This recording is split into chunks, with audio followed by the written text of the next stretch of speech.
এই ওয়ার্ল্ড কাপে as a team হিসাবে 3টি ম্যাচ জিততে চাই। মিডল ওভারে যদি বলেন, আমি রাবেয়াকে আসলে অ্যাজ এ লেগ স্পিনার আমি ইন্টারন্যাশনাল ক্রিকেটে one of the best bowler মনে করছি। আমি মনে করি আমরা 2022-এ প্রথম বিশ্বকাপ খেলেছি। যতগুলো টিম আমরা খেলেছিলাম, আমরাই কিন্তু প্রথমবারের মতো বিশ্বকাপ খেলছিলাম। 2022-এ শ্রীলঙ্কার মতো টিমও কিন্তু খেলতে পারেনি। কোয়ালিফাই করার আগেই কিন্তু অন্যান্য টিমগুলো শিডিউল ঠিক করে ফেলেছে। খেলতেই হতো আমাদের থেকে, যারা নিচের টিমে ছিল তাদের সাথে আমাদের খেলতে হতো। আর সেই ক্ষেত্রে হয়তো আন্ডার-15 তারা চুজ করেছে। আর এমনকি ভালো প্রিপারেশনও হয়েছে। তারা অনেক কোয়ালিটি টিম ছিল। তাদের সাথে খেলে আমাদের যে এক্সপেরিয়েন্স হয়েছে, অবশ্যই সেটা আমরা বিশ্বকাপে কাজে লাগানোর ট্রাই করব। শারমিন আক্তার সুপ্তা এবং সুবহানা মুস্তারি, আপনাদের দুজনকেই ক্রিকেট ফ্রেঞ্জিতে স্বাগত। যেটা হচ্ছে যে আপনারা বিশ্বকাপ খেলতে যাচ্ছেন। লাস্ট টাইম যখন আপনারা বিশ্বকাপ খেলতে গিয়েছিলেন সেবার আপনাদের ভালো হয়নি বিশ্বকাপটা। এবার নতুন আর একটা সুযোগটাকে কীভাবে দেখছেন? যেহেতু উপমহাদেশের মাটিতে খেলা, আপনাদের চান্সেসটা কেমন দেখছেন বিশ্বকাপে? একজন একজন করে যদি বলতেন। আপনি যেটা বললেন যে আমাদের 2022-এর বিশ্বকাপটা ভালো হয়নি, তো আমার কাছে আসলে তা না। আমি মনে করি আমরা 2022-এ প্রথম বিশ্বকাপ খেলেছি। তখন যদি আপনি দেখেন যে করোনা ক্রাইসিস ছিল এবং যতগুলো টিম আমরা খেলেছিলাম, আমরাই কিন্তু প্রথমবারের মতো বিশ্বকাপ খেলছিলাম এবং আমরা প্রথম একটি জয় পাই পাকিস্তানের এগেনস্টে। ওইবার কিন্তু আপনার 2022-এ শ্রীলঙ্কার মতো টিমও কিন্তু খেলতে পারেনি, যেমনটা এইবারও ওয়েস্ট ইন্ডিজের মতো টিম পারছে না। তো খুব বেশি খারাপ মনে হয়নি প্রথমবারের পার্টিসিপেশন অনুযায়ী। সেই অনুযায়ী যদি চিন্তা করি, এইবার প্রত্যাশা আর একটু বেশি। স্বাভাবিকভাবে যেটা করেছি বা হয়েছে তার থেকে বেশি প্রত্যাশা থাকবেই। তো চেষ্টা করছি, চেষ্টা থাকবে সবসময় যে আমরা যেন যেটা পাস্ট করেছি তার থেকে যেন দ্বিগুণ ভালো করতে পারি। আর প্রস্তুতি অনুযায়ী আলহামদুলিল্লাহ সবকিছু মিলে এখন ভালো হয়েছে। ওয়ালটন এখন দেশের সীমানা পেরিয়ে পৌঁছে গিয়েছে 50টিরও বেশি দেশে। ওয়ালটন, ঘরে ঘরে বিশ্বজুড়ে। যে সুপ্তাপুর সাথে আমি একমত। আসলে 2022 সালে যখন আমরা ওয়ার্ল্ড কাপ খেলতে গিয়েছি, ওটা আমাদের ফার্স্ট ওয়ার্ল্ড কাপ ছিল, ওডিআই ওয়ার্ল্ড কাপ। তার আগে টি-20 ওয়ার্ল্ড কাপ খেলেছি, বাট টি-20 আর ওডিআই পুরাই ডিফারেন্ট একটা ফরম্যাট আর ডিফারেন্ট এনভায়রনমেন্ট ছিল। আমরা ফার্স্ট ওয়ার্ল্ড কাপ খেলতে গেছি, যা আশা ছিল তার থেকে আমরা একটা ম্যাচ জিতেছিলাম। ওটা অন্যরকম অনুভূতি ছিল আমাদের ফার্স্ট ওয়ার্ল্ড কাপে ম্যাচ জেতা। তো এইবার আসলে অবশ্যই এর আগের ওয়ার্ল্ড কাপের থেকে আমরা ভালো করার চেষ্টা করব। আমাদের টার্গেটও এরকম, আমরা অনেক ভালো প্রিপারেশনও নিয়েছি। তো আমরা আশাবাদী এবারের ওয়ার্ল্ড কাপ নিয়ে। জি, লাস্ট ওয়ার্ল্ড কাপ যেহেতু নিউজিল্যান্ডে হয়েছিল, তো নিউজিল্যান্ড যে খেলার মতো মানে আমরা অত বেশি ওই ট্র্যাকে আমরা অভ্যস্ত ছিলাম না। তো এবার যেহেতু আমাদের সাবকন্টিনেন্ট খেলা, তো আমরা ওই ধরনের উইকেটে প্রিপারেশন নিয়েছি। আশা করব যে আমাদের পাশের দেশ ইন্ডিয়া আর শ্রীলঙ্কা, আমরা ওই উইকেটটাকে কাজে লাগানোর ট্রাই করব। প্রথমবারের মতো ওয়ার্ল্ড কাপে আসলে নিউজিল্যান্ড অবশ্যই একটা খুবই মানে আমাদের কাছে অপরিচিত এবং চ্যালেঞ্জিং ছিল, এটা স্বাভাবিক। তবে আপনি ইন্টারন্যাশনাল ক্রিকেটে এখন এনভায়রনমেন্ট বা সারফেসে যদি আপনি চিন্তা করেন, তো এগুলো আসলে এক্সকিউজ দেওয়ার আর কিছু নেই। আপনি যদি দেখেন, অস্ট্রেলিয়া কিন্তু 3টা ওডিআই ম্যাচের একটা সিরিজ খেলেছে ইন্ডিয়ার সঙ্গে, ইন্ডিয়ার সারফেসে, এবং শ্রীলঙ্কা কিছুদিন আগে খেলেছে, এখন পাকিস্তানের সঙ্গে সাউথ আফ্রিকা খেলছে। অলমোস্ট কিন্তু সবাই আসলে ওয়ার্ল্ড কাপের আগে আগে এই কন্ডিশনে খেলার চেষ্টা করে। তো কন্ডিশন এখন সবার কাছেই অনেকটা নোন হয়ে যায়। তো আসলে সারফেস আর কন্ডিশন মিলে সেখান থেকে অবশ্যই আমাদের কিছু ইনফরমেশন তো আমাদের ভালো করতে তাগিদ করবে। আসলে ভালো প্রিপারেশনের কোনো শেষ বলে কিছু নেই। তো সেদিক থেকে যদি চিন্তা করেন, হ্যাঁ, আমাদের 5-6 মাসের একটা ইন্টারন্যাশনাল ক্রিকেটে যে কম্পিটিটিভ ক্রিকেটের যে একটা গ্যাপ, এটা তো হয়ে গিয়েছে, এটা আসলে অস্বীকার করার কিছু নেই। তবে এটা বোর্ড অনেকভাবেই চেষ্টা করেছে, অনেকগুলো বোর্ডের সঙ্গে অ্যারেঞ্জ করার জন্য। ওয়েস্ট ইন্ডিজ যেহেতু এবার ওয়ার্ল্ড কাপ খেলছে না, তাদের সঙ্গেও অ্যারেঞ্জ করার ট্রাই করেছে। আসলে এফটিপির যে খেলা যেহেতু নিয়মিত হচ্ছে, এই ক্যালেন্ডারে আমাদের একটা গ্যাপ পড়ে গিয়েছে। সবাই ব্যস্ততা থাকার কারণে আমরা আসলে খেলতে পারিনি। আমরা হয়তো খেলতে পারতাম আমাদের থেকে যারা বটমে আছে, তো সেক্ষেত্রে বটম টিমের সঙ্গে খেলার থেকে হয়তো আন্ডার-15 একটা বেস্ট কম্পিটিটিভ টিম ছিল। তবে গ্যাপটা তো থেকেই যাবে। বাট যা করেছি, যেটুকু ছিল আমাদের লিমিটেশনের ভিতরে, আমরা সেখান থেকে আমাদের বেস্ট প্রিপারেশনটা নেওয়ার চেষ্টা করেছি। যেটা বললাম, আসলে বেটার করার তো আসলে শেষ নাই। হয়তো দেখা গিয়েছে যে আমরা যদি এখন আরও 2টা সিরিজ খেলার পরে হয়তো এটা মনে হতো আমরা যদি টপ 4-এর সঙ্গে একটা খেলতে পারতাম। সো ভালোর কোনো আসলে শেষ নাই। এখন এখন লিমিটেশনের ভিতরে যেটা আছে এটার মধ্যে আসলে বেস্টটাই নেওয়া হয়েছে। আক্ষেপ বলতে আসলে আক্ষেপ যেটা আমাদেরকে দেওয়া হয়েছে আসলে সেটা নিয়ে খুশি থাকার ট্রাই করেছি আমরা। আর এমন না যে আমাদের বোর্ড ট্রাই করে, তারা অনেক ট্রাই করেছে। এখন আমরা কোয়ালিফাই করার আগেই কিন্তু অন্যান্য টিমগুলো শিডিউল ঠিক করে ফেলেছে। আসলে আমরা লাস্টে আসলে 8 নাম্বার টিম হিসেবেও কোয়ালিফাইড করেছি। ওই টাইমে হয়তো বা তারা তাদের শিডিউল অনুযায়ী আমাদের শিডিউল পড়ে নাই। তো যেটা সুপ্তাপু বললো যে যদি খেলতেই হতো আমাদের থেকে যারা নিচের টিমে ছিল তাদের সাথে আমাদের খেলতে হতো। তো আমার কাছে মনে হয় যে আমাদের কাছে মনে হয়েছে যে হয়তো বা সেটা ভালো প্রিপারেশন নাও হতে পারতো। সেই ক্ষেত্রে হয়তো বা আন্ডার-15 তারা চুজ করেছে। আর এমনকি ভালো প্রিপারেশনও হয়েছে। তারা অনেক কোয়ালিটি টিম ছিল।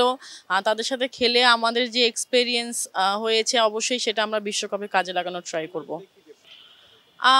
যেহেতু আমরা ব্যাটসম্যান আর ব্যাটিং ট্রাক যখন আসবে তখন কিন্তু আসলে স্পিন ট্রাকে আমরা খেলেছি এখানে, সেটা ডিফারেন্ট ওয়েতে খেলেছি। আর ব্যাটিং ট্রাকে আমরা আসলেই যেটা আমাদের রোল আসলে সেটা প্লে করার ট্রাই করব। ব্যাটিং উইকেটে যখন ব্যাটসম্যানরা খেলে এটা আসলেই কনফিডেন্ট তখন অটোমেটিক গ্রো হয়। আর লাস্ট আমরা যে ক্যাম্পগুলো করেছি বা খেলেছি ব্যাটিং ট্রাকেই খেলেছি, তো আমাদের একটা ভালো প্রিপারেশন হয়েছে। যেমন আমরা ফার্স্টে আমাদের ভুল কোথায় হচ্ছে, কোথায় রান কম হচ্ছে ব্যাটিংয়ের দিক যদি বলে থাকেন সেইখানে আমরা আগে মার্ক করেছি।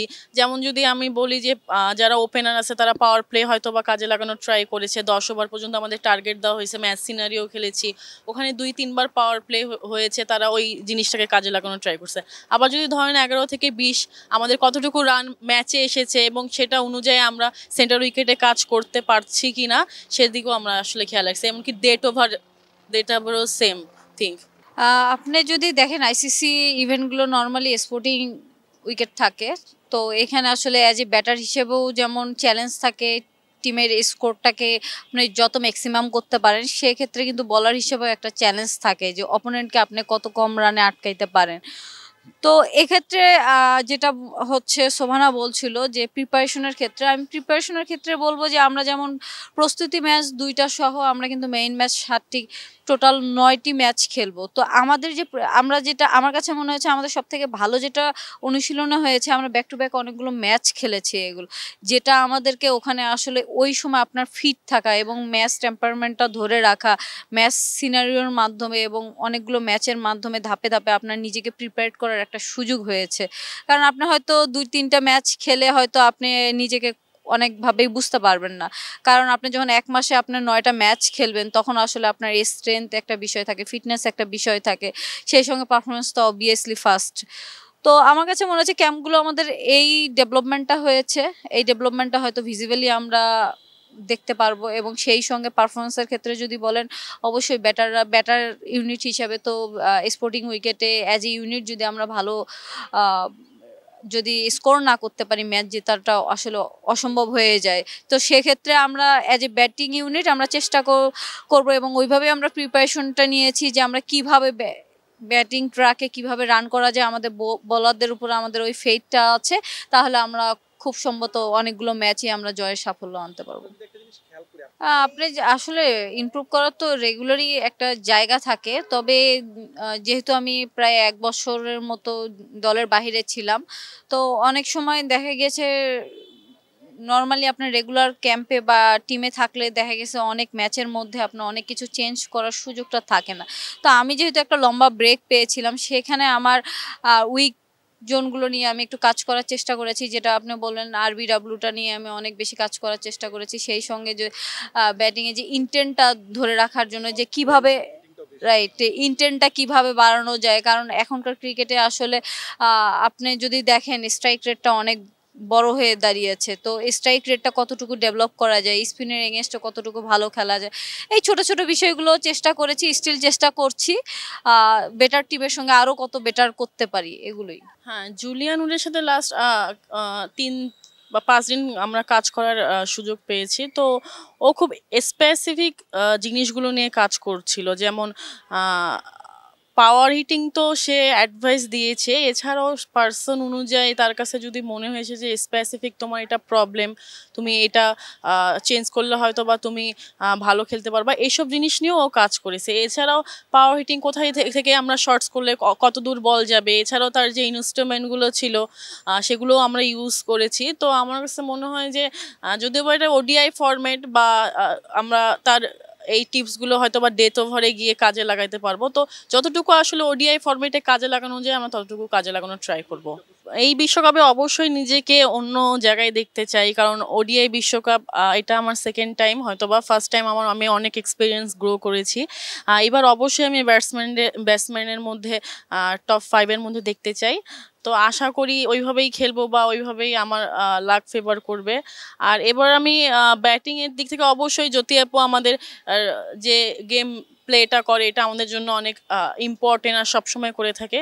তাছাড়াও সুপ্তাপু কন্টিনিউয়াসলি পারফর্ম করছে, যেটা টিমের জন্য অনেক ইম্পর্টেন্স। উনি ওনার স্ট্রাইক রেটেও অনেক বেশি নজর দিচ্ছে, যেটা আসলে আমাদের টিমের জন্য ভালো। তো আর বোলিংয়ে বলবো আমি রাবেয়ার প্রতি খুবই আশাবাদী, ও সবসময় ইন্টারন্যাশনাল ক্রিকেটে অনেক ভালো পারফর্ম করে। এছাড়াও নিশিতা যে নতুন এবার ঢুকেছে, লাস্ট 5 মাসে আসলে আমি অনেক বেশি সারপ্রাইজ হয়েছি তার বোলিং দেখে, যে সে নতুন বলে যেভাবে বল করছে, মিডিল ওভারেও তেমন বল করছে, এমনকি ডেথ ওভারেও বোলিং করছে। এমনকি তাকে যদি ভেজা বল দিয়েও আমি বোলিং করতে দিচ্ছি, তার কোনো চেঞ্জেস নাই, সে যেভাবে বল করছে ওইভাবেই বল করছে। তো ওর প্রতি আমি আসলে অনেক আশাবাদী, ও অনেক ভালো করবে। পার্সোনালি নির্দিষ্ট লক্ষ্য বলতে প্রথমে আমাকে যদি বলেন তা আমার হচ্ছে আসলে আমি এই ওয়ার্ল্ড কাপে অ্যাজ এ টিম হিসাবে 3টি ম্যাচ জিততে চাই, মিনিমাম 3টি ম্যাচ জিততে চাই, কারণ টিম জিতলে আসলে আমার লক্ষ্যগুলো বেশি পূরণ হবে। আর যদি টিম জেতার লক্ষ্যে আমি অবদান রাখতে চাই, এটা হচ্ছে আমার ফার্স্ট লক্ষ্য। আসলে দেখা গিয়েছে যে পার্সোনালি কি করব না করব ওইটার থেকে আসলে আমি আমার বাংলাদেশের উইনিংয়ের ক্ষেত্রে আমি অবদান রাখতে চাই, যেটা এখনও ভালো লাগে। বাংলাদেশ আমরা 2022 সালে যে ম্যাচটি জিতেছিলাম পাকিস্তানের এগেনস্টে, ওখানে যে যাই করেছি এটা আলটিমেটলি উইনিং না করলে আসলে কোনো কিছুই কাউন্টেবল হয় না। সো উইনিংয়ের ক্ষেত্রে নিজের সেরাটা দিতে চাই। আর সেকেন্ড যদি আপনি বলেন এক্স ফ্যাক্টরের ক্ষেত্রে, যেটা শোভানা বললো ওর সঙ্গে আমি আসলে একমত। যেহেতু জ্যোতি 4 নম্বরে ব্যাটিং করে, তো ওই জায়গাটা আমাদের টিমের জন্য খুবই ক্রুশিয়াল একটা মোমেন্ট, এবং ওর লাস্ট 4-5 মাস বলেন 6-7 মাস বলেন খুব একটা ভালো শেপে আছে এবং খুব ভালো ক্রিকেট খেলছে। তো সেক্ষেত্রে জ্যোতিকে তো অবশ্যই ব্যাটিং সাইডে আমি এক্স ফ্যাক্টর রাখবো। এবং বোলিং সাইডে যদি বলেন, আমরা যে ম্যাচগুলো স্পেশালি পাকিস্তান শ্রীলঙ্কার সঙ্গে যে ম্যাচগুলো, আমি এখানে মারুফা এবং নিশির তার উপরে অনেক বেশি আশাবাদী। ওরা যদি আমাদেরকে শুরুটা ভালো করে দিতে পারে, ওরা ম্যাক্সিমাম টাইমে হয়তো নতুন বলেই আসবে ম্যাক্সিমাম ম্যাচগুলোতে। তো এখানে আপনি যদি দেখেন মারুফা ইনসুইঙ্গার বলার, শ্রীলঙ্কার কিন্তু অনেকগুলো লেফট হ্যান্ডেড ব্যাটার আছে, সেম পাকিস্তানের ক্ষেত্রেও ওপেনিংয়ে লেফট হ্যান্ড ব্যাটার আছে, এবং নিশিত খুব দারুণ অফ স্পিন করে যাচ্ছে। তো এই ক্ষেত্রে আমি এই দুইজনকে আমার বোলিং সাইডে খুব ভালো মনে। এবং ডেথ ওভারে মিডল ওভারে যদি বলেন, আমি রাবেয়াকে আসলে অ্যাজ এ লেগ স্পিনার আমি ইন্টারন্যাশনাল ক্রিকেটে ওয়ান অফ দ্য বেস্ট বলার মনে করছি। আসলে আমাদের খেলাগুলো খুব বেশি আগে লাইভ হইতো না, বা আমাদের ওমেন্স ক্রিকেট সম্পর্ক হয়তো সবাই দর্শকরা সেভাবে জানে না, এই জন্য হয়তো ওনারা মন্তব্যগুলো করেছেন। তবে এটাও আমি ইতিবাচক হিসেবে দেখছি যে তাদের এক্সপেকটেশন আমাদেরকে নিয়ে আসলে অনেক বেশি। তো এটাও আমাদের একটা দায়িত্ববোধের মধ্যে পড়ছে, যে হয়তো আমরা বুঝতেছি যে আমাদের ইমপ্রুভের জায়গাগুলো কি, এবং আমরা দর্শকের জন্য আরও কিভাবে বেটার করতে পারি। দর্শক যে আমাদের গেমগুলো এখন ফলো করছেন এবং মন্তব্য করছেন, এটা কিন্তু একটা ক্রিকেট টিমের জন্য পজিটিভ, যে দর্শক রেগুলার আপনার খেলাগুলো দেখছে। এবং ইনশাল্লাহ এই বিশ্বকাপে তারা ভালো খেলা যখন দেখবেন, তারা হয়তো আরও আমাদেরকে পজিটিভলি আরও বেশি উৎসাহিত করবেন। আসলে সুপ্তাপু যা বললো এই সম্বন্ধে, এটার উপরে আসলে তো আমি ওইভাবে কিছু বলতে পারতেছি না, কারণ উনি যা বলছে এইরকমই সিচুয়েশনটা। আর সব থেকে বড় কথা হচ্ছে, আমরা কখনো টিম অনুযায়ী তো একজন কেউ খেলছে এইভাবে টিম জিততে পারবো না। আমাদের 11 জন যা বেস, তারা যখন সবাই মিলে কম্বাইন্ড পারফর্ম করবে তখনই জিতবো। হয়তোবা সেই টুর্নামেন্টে হয়তো আমরা 2টা টিম করেছি, বাহির থেকে অনেক প্লেয়ার এসেছে, হয়তোবা আমরা আলাদা আলাদাভাবে ছিলাম। উইকেট একটা ফ্যাক্টর ছিল, অনেক বৃষ্টি হয়েছে, তারপর আমরা ওই উইকেটে খেলেছি। এছাড়াও যদি আপনি সিলেটে দেখেন, আমরা সেম টিমের সাথেই কিন্তু আমরা ম্যাচ জিতেছি, তো ইমপ্রুভমেন্টও ছিল। তো আশা করি যে এই ধরনের কনফিডেন্ট আর এক্সপিরিয়েন্স নিয়ে আমরা বিশ্বকাপে ভালো করব।